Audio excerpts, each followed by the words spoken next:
Amén, buenas noches, ¿cómo están? ¿Qué tal les parece si comenzamos orando antes de entrar a la palabra? Inclinen su rostro, por favor. Padre, gracias Señor por esta noche, gracias por este tiempo, Señor. Padre, gracias por tu presencia en medio de nosotros Padre, gracias porque nos tienes aquí, preparados, reunidos para escuchar tu palabra y para ser transformados por tu presencia. Oramos, Señor, que tú nos hables el día de hoy, que tu Espíritu Santo nos llene, nos toque, nos transforme por medio de tu palabra. Y lo pedimos, Padre, en el nombre de Jesús. Amén y amén. A mí me toca comenzar este tiempo y estoy muy emocionado de confesar, hablando de uno de mis temas favoritos, realmente. Hablando de cómo servimos a un Dios grande y soberano. Ahora, déjenme retroceder un poquito antes de entrar al tema. Y pues yo reconozco que no todos los que estamos aquí somos guatemaltecos, pero una gran mayoría sí lo somos. Así que déjenme hablar de algo que aqueja a nuestro país, aunque estoy seguro que si cambiamos el nombre del país y quizás modificamos un poquito algunas circunstancias aquí o allá, ustedes pueden encontrar algo muy parecido en su propio país, ¿sí? Guatemala está atravesando por momentos difíciles. Yo creo que no se necesita de mucho para saber eso. En particular, a la luz de la tragedia del volcán de fuego la semana pasada.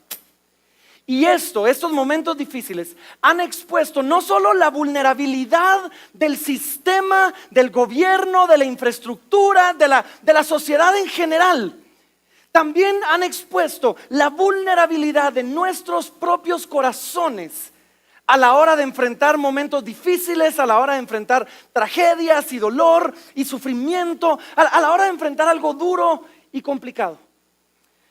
Cuando nos enfrentamos con algo duro y complicado, algunos responden volcándose a la obra social y de verdad me dio mucho gusto ver que Guatemala salió rankeado como el país más solidario de América Latina. Los supermercados se vaciaron, ¿sí? Las provisiones se acabaron y al punto que el mismo gobierno a lugares como nuestra iglesia nos dijo: por favor guarden los suministros un tiempito porque tenemos mucho ahorita y si no se va a mal usar. Otros quizás se volcaron a protestas civiles. Tuvimos marchas y protestas y pasó de todo. Otros realmente doblaron sus rodillas, dieron gloria, dieron gracias a Dios por su mano protectora sobre sus vidas. Pero hay un grupo de personas que en medio del dolor, en medio de las situaciones difíciles, en medio de algo increíblemente difícil como lo que estamos pasando, han volteado sus ojos al cielo, pero no para dar gloria a Dios, sino para levantar su puño contra Dios y cuestionar a Dios diciendo: ¿pero dónde estaba Dios? ¿Dónde estaba Dios que permitió que todo esto pasara? ¿Por qué Dios permite que cosas como estas pasen? Entonces, estas situaciones revelan nuestros corazones. Y la realidad es que quizás muchos aquí salimos, no tenemos más que una historia que contar, pero la realidad es que de alguna manera, a la opinión de muchos, quizás nuestro país está tocando fondo, ya tocó fondo, ¿sí? Y nos toca enfrentar una realidad, no solo como país, nos toca enfrentar una realidad como personas, nos toca enfrentar una realidad como individuos, ¿sí? Y la realidad es que a cada uno de nosotros, en su momento y de diferente manera, de este lado de la gloria, antes de que venga Jesús, vamos a experimentar, por el simple hecho de que vivimos en un mundo fracturado por el pecado, vamos a experimentar dolor, vamos a experimentar sufrimiento, vamos a experimentar quebranto y confusión. Algunos aquí quizás son todavía demasiado jóvenes para experimentar lo que es haber tocado fondo. Sin embargo, va a llegar el momento en nuestras vidas donde va a venir ese puño que no vamos a lograr esquivar. Y no importa qué tan preparados estemos, qué tan inteligentes seamos, no importa cuánto conozcamos, qué tan bien conectados estemos, a quién conozcamos, no importa. Un día nos va a tocar experimentar el dolor de la persecución, del sufrimiento, de la traición y del odio de parte de otros. Y parte de nuestro trabajo como pastores, parte de nuestro trabajo como ministros, es prepararlos. Es preparar al cuerpo de Cristo para vivir en las tragedias muy reales que vamos a enfrentar, que van a ser parte de nuestras vidas.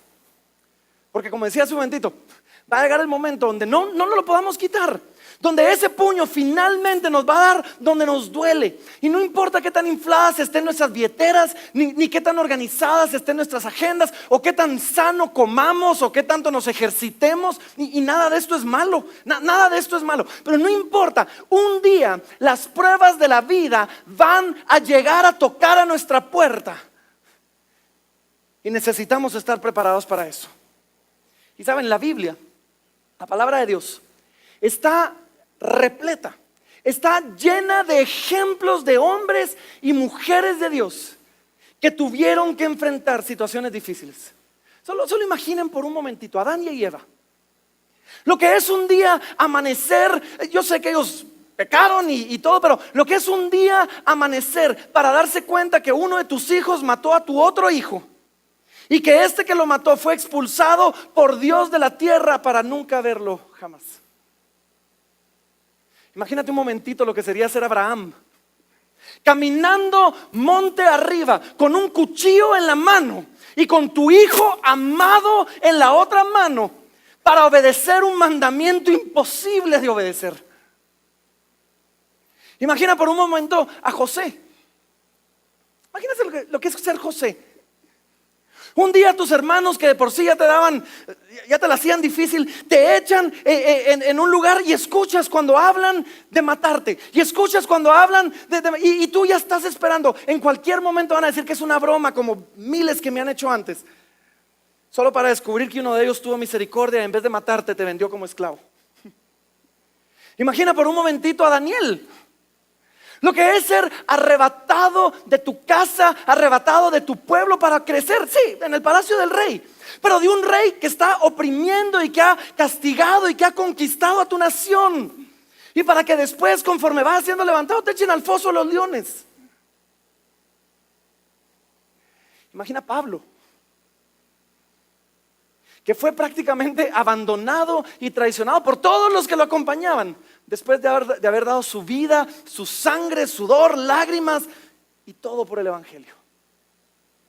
No importa quién seamos, algún día las pruebas de la vida van a venir a tocar a nuestra puerta. No importa qué tan ricos seamos o guapos o conectados, algún día la tribulación nos va a alcanzar. Y la pregunta es, ¿qué hacemos?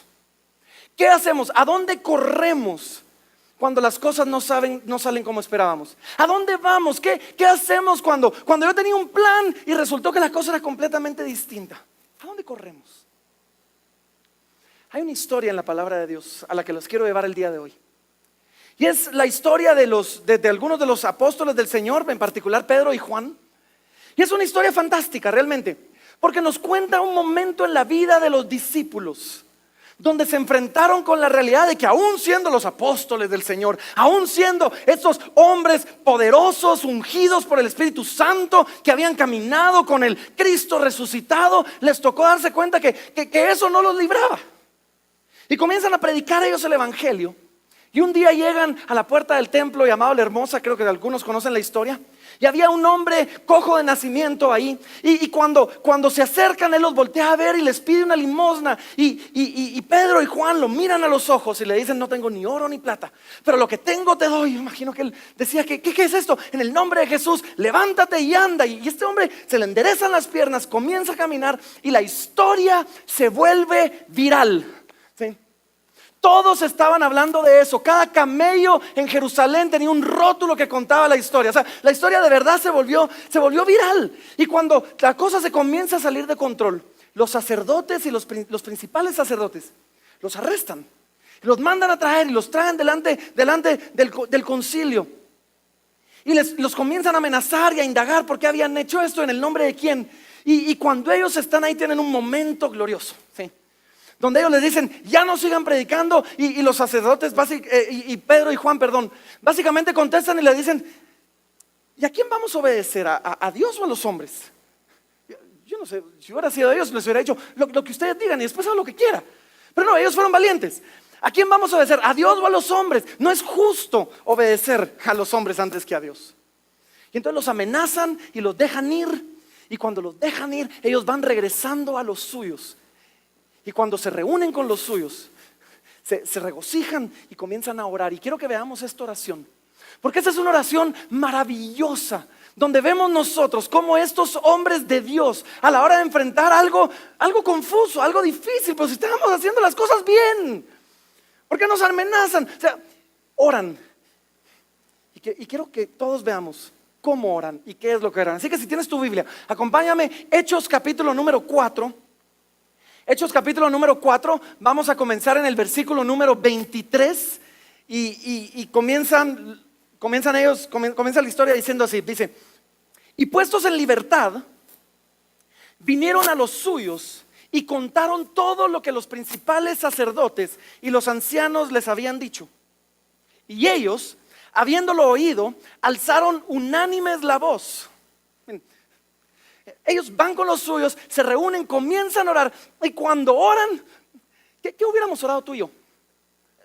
¿Cuál hubiera sido nuestra oración? Mi oración. ¿Cuál hubiera sido mi oración? ¿Sabes cuál hubiera sido mi oración? Señor, ayúdame, bendíceme, protégeme. Esos feos, malvados me quieren hacer daño, pero Señor, ayuda. ¿Cuántos hubieran orado algo así? Pero quiero que vean cómo oran ellos. La diferencia de la oración de ellos. Ellos comienzan orando y dicen así. Y dijeron: soberano Señor, soberano Señor, tú eres el Dios que hiciste el cielo y la tierra, el mar y todo lo que en ellos hay. En el momento en que ellos se vieron enfrentados a algo difícil, en el momento en que ellos se vieron enfrentados a algo complicado, oraron una oración. Y me encanta su oración, porque en vez de correr asustados y en vez de voltearse egocéntricamente diciendo: Señor, ¿por qué yo? ¿Por qué si yo soy tan bueno? Se voltean y ponen sus ojos en Dios y comienzan a orar. Y en su oración ellos simplemente oran y corren a un atributo de Dios, que es un atributo maravilloso del que vamos a estar hablando toda esta conferencia.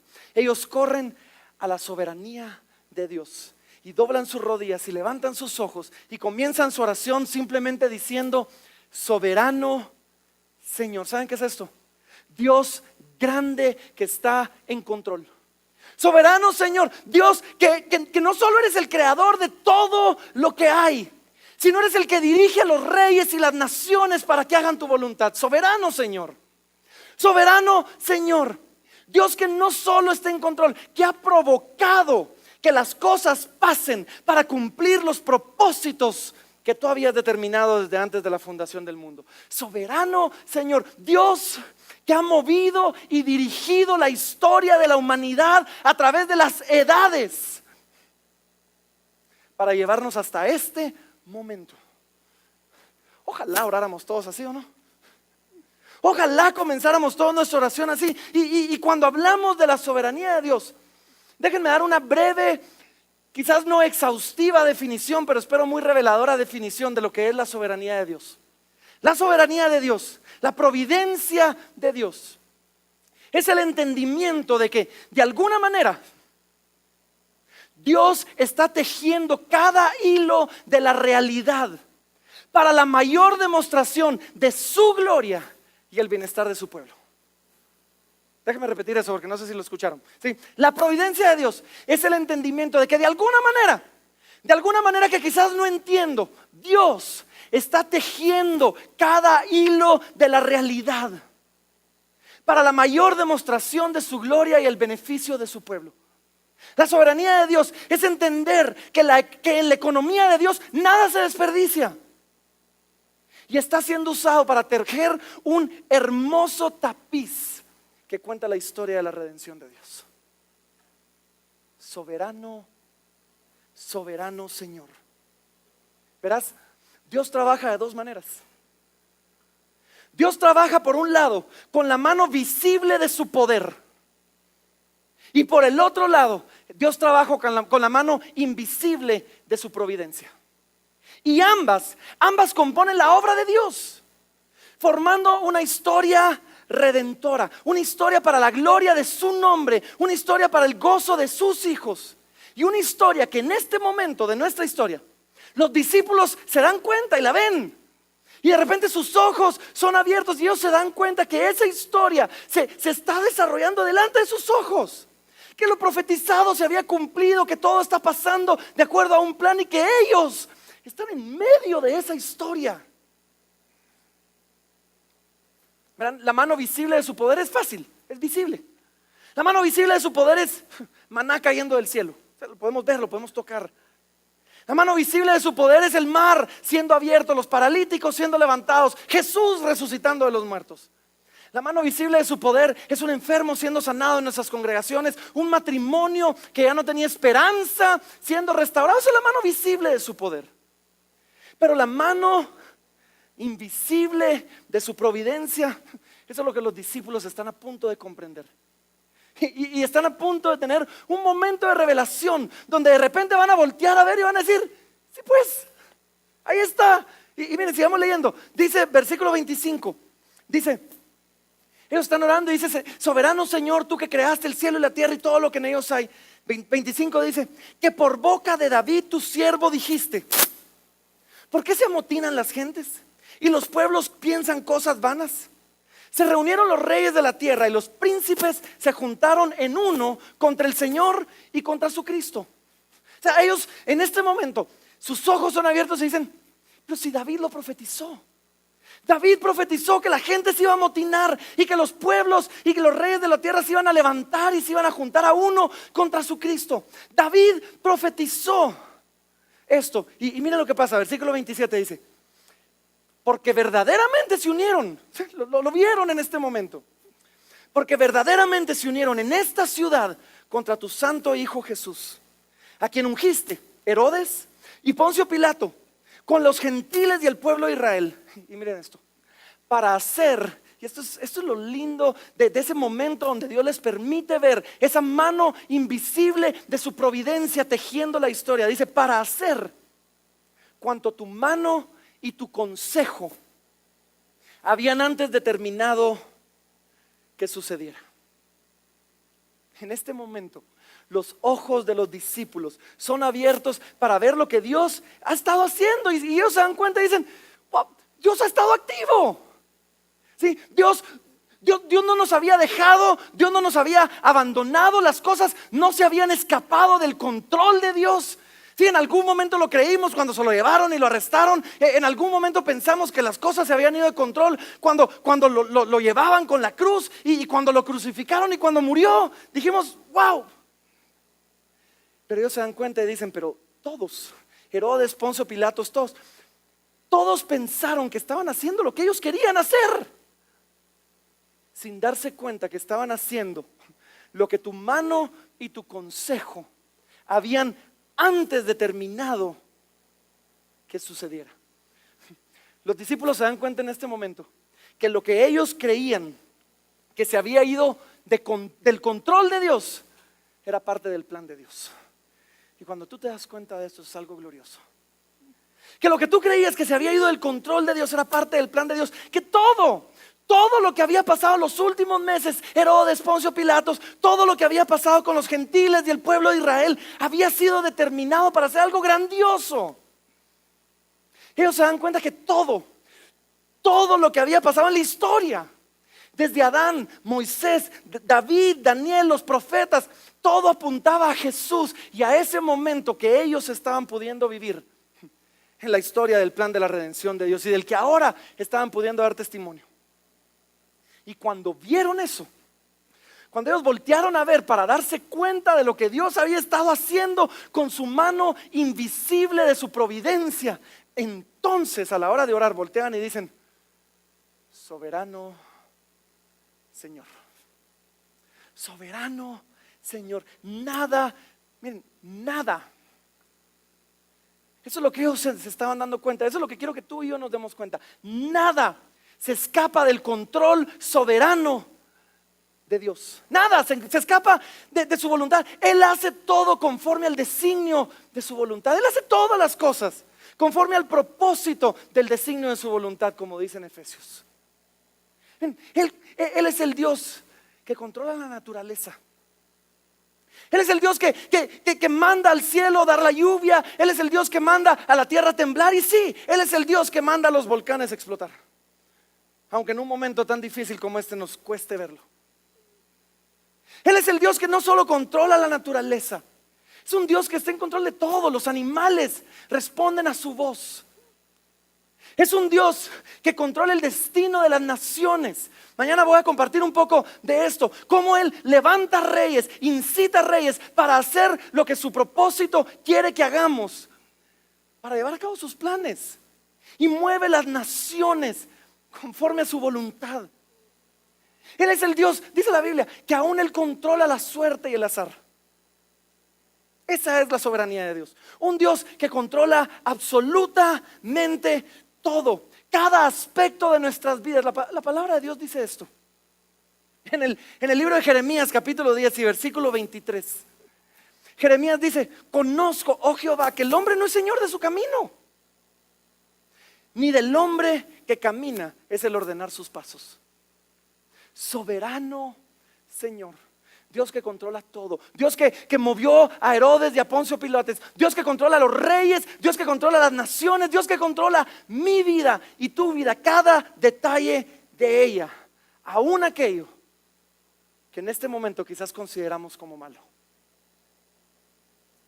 Y verán la cosa con la soberanía de Dios. Lo que pasa con la soberanía de Dios es que solo hay dos formas de verla. Podemos ver la mano de Dios actuando con los ojos de la fe, o podemos ver la mano de Dios actuando a través de los lentes de la retrospección. Cada cierto tiempo creo que tenemos nosotros uno de esos momentos donde después de haber pasado una época diciendo: Señor, ¿dónde estás? ¿Por qué me dejaste, me abandonaste? De estar enfrentando a todos, cada cierto tiempo tenemos uno de esos momentos donde de repente quizás pasaba la crisis, quizás pasaba unos años, podemos voltear a ver y decir: wow, ahí estaba Dios. No me había dejado, no me había abandonado. Ahora puedo ver un poquito de lo que Él estaba haciendo. Él estaba presente, estaba conmigo cada paso del camino. Y ahora, ¿han tenido esos momentos, no? Un par de años después voltean a ver y dicen: wow, ahora lo veo. Que si Dios no hubiera X, yo no podría estar ahora donde estoy. Que si Dios no hubiera permitido Y, que si esto no hubiera pasado, entonces, y en ese momento lo vemos. Pero como les digo, la soberanía de Dios se ve de dos maneras: con los ojos, con los lentes de la retrospección, o con los ojos de la fe. Y parte de nuestro madurar, parte de nuestro crecer, parte de nuestro caminar en Cristo es el que aprendamos a ver la mano providencial de Dios, no solo en retrospectiva, sino por fe. Parte del madurar en el Señor es que podamos aprender de ver, a ver, en medio del dolor, en medio de las circunstancias, en medio de lo difícil, en medio de que el mundo se nos viene para abajo, podamos ver que Dios de alguna manera, o podamos confiar o podamos descansar en que Dios de alguna manera está tejiendo todo esto para nuestro bien. Parte del madurar en el Señor es aprender a ver la soberanía de Dios no solo cuando vemos para atrás, sino en medio de la situación, por medio de los ojos de la fe. Y para lograr eso, parte de nuestro crecer en Cristo también es aprender a no separar dos atributos de Dios que nunca deben ser separados, que no pueden ser separados. Dos atributos de Dios que la palabra, que las escrituras nunca separan. Y esos atributos son esto: Dios es por un lado soberano y Dios es bueno.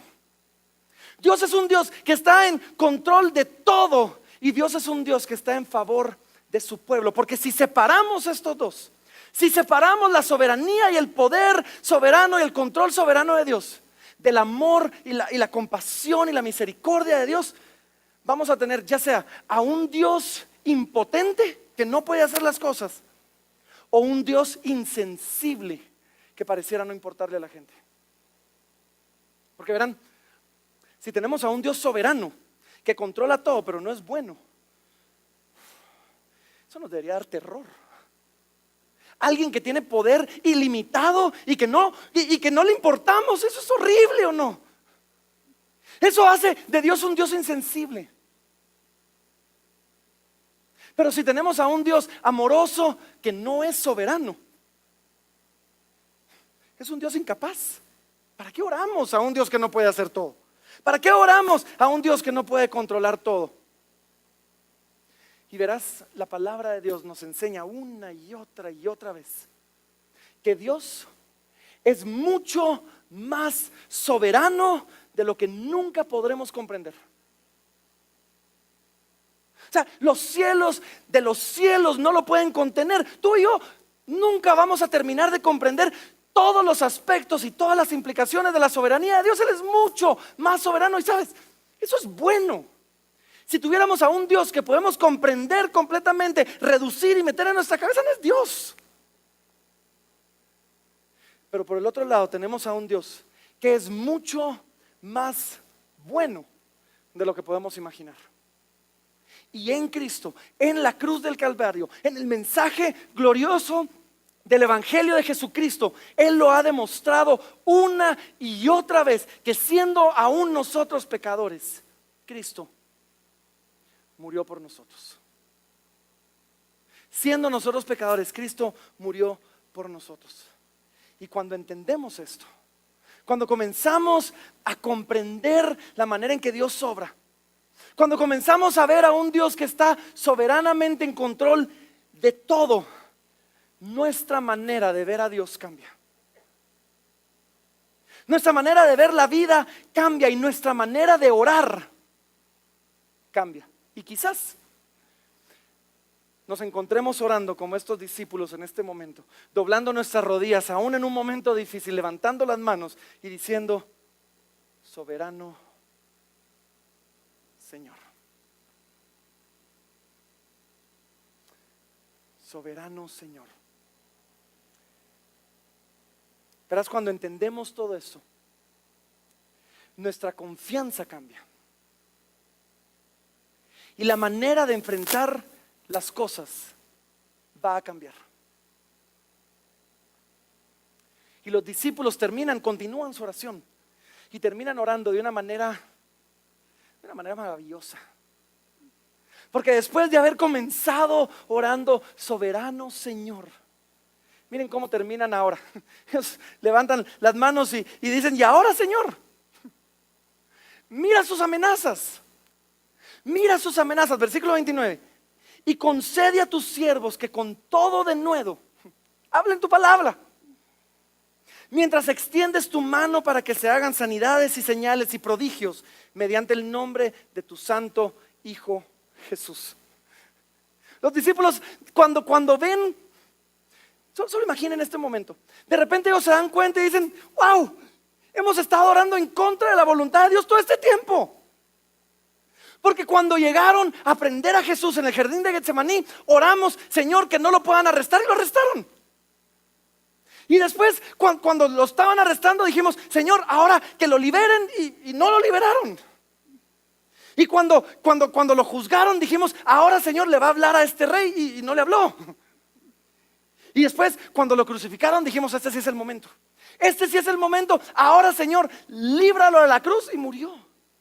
Y ellos se dan cuenta, quizás todo este tiempo Dios ha estado haciendo algo conforme a su plan. Y quizás nosotros hemos estado orando en contra de ese plan todo ese tiempo. Entonces cuando ellos lo ven y ven su situación, que lo están amenazando, dicen: Señor,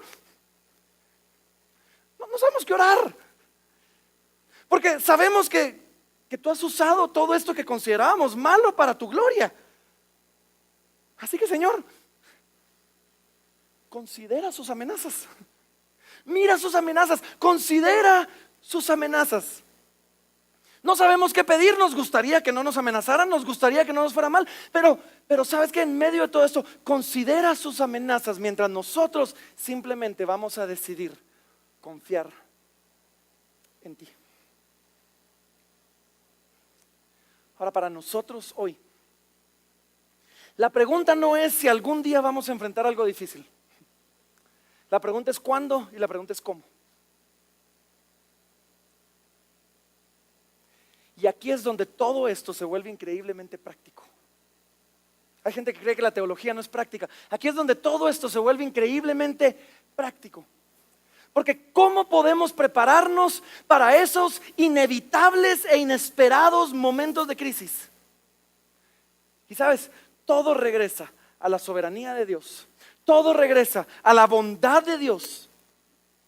Y así tú y yo la vemos de la manera correcta. Esa es la única manera de prepararnos para un momento difícil. Verán, en las Escrituras, todos hemos quizás oído la historia de este hombre llamado Job.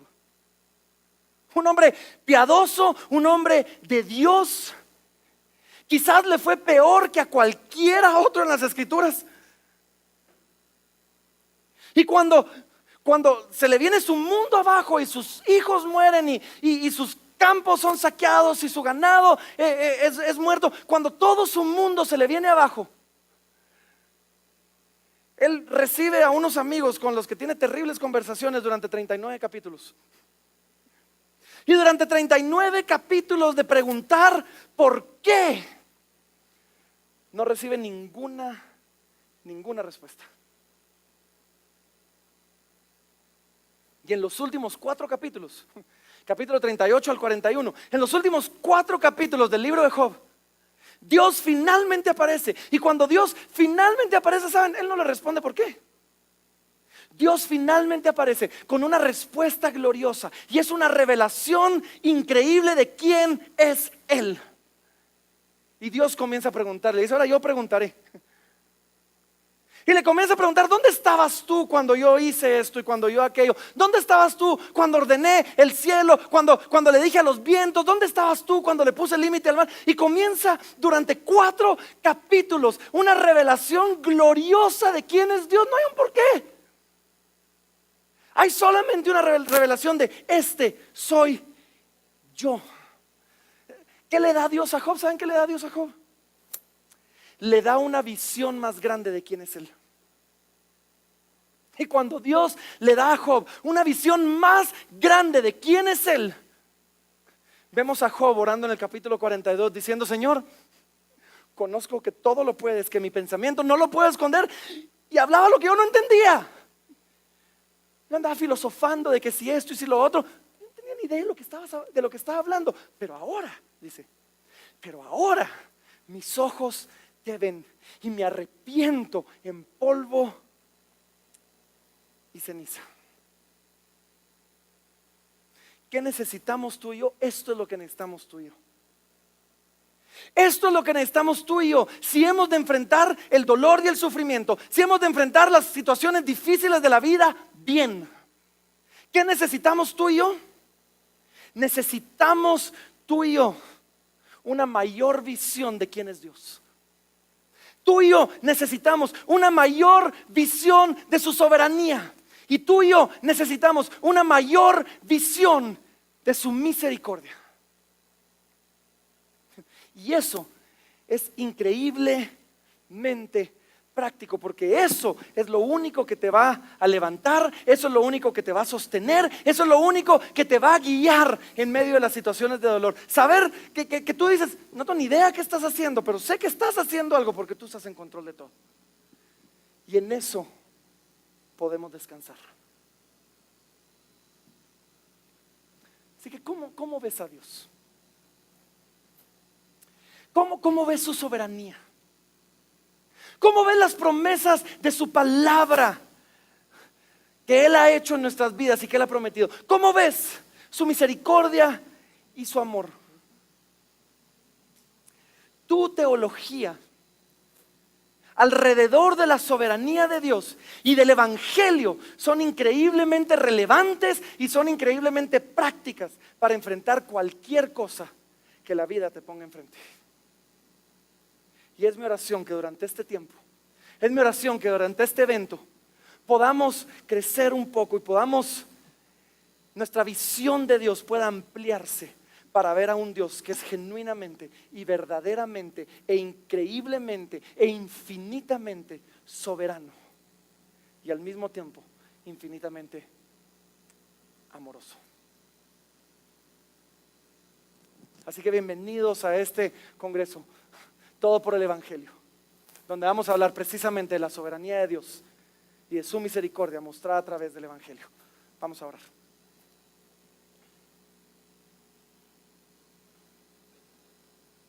Padre, te damos gracias, Señor, esta noche. Te damos gracias, Padre, esta noche por tu palabra, por tu presencia en medio de nosotros. Y oramos, Señor, en el nombre de Jesús, que de alguna manera tu Espíritu Santo pueda ampliar nuestra mente para entender y para ver, pueda ampliar nuestra visión para comprender que tú eres un Dios infinitamente soberano. Que nuestra visión de quién eres tú sea ampliada, que nuestra visión de tu soberanía sea estirada, mi Dios, que la visión y el entendimiento de tu amor y tu misericordia mostrada en el Evangelio de Jesucristo sean ampliados en nuestro corazón, para que al enfrentar lo que la vida ponga enfrente podamos caminar de la mano y decir, igual que Pedro, igual que Juan, igual que los discípulos del primer siglo, dijeron: soberano Señor, tú haces conforme lo que tu palabra y tu consejo habían designado desde antes. Y así que, Señor, en medio de cualquier situación por la que podamos estar pasando, considera nuestra situación. Considera aquellas circunstancias en nuestras vidas mientras descansamos en ti y te tomamos de la mano diciendo: confiamos en que tú tienes un plan, confiamos en que tú estás en control. Te amamos, Padre, te adoramos y lo hacemos en el nombre maravilloso de tu Hijo Jesucristo.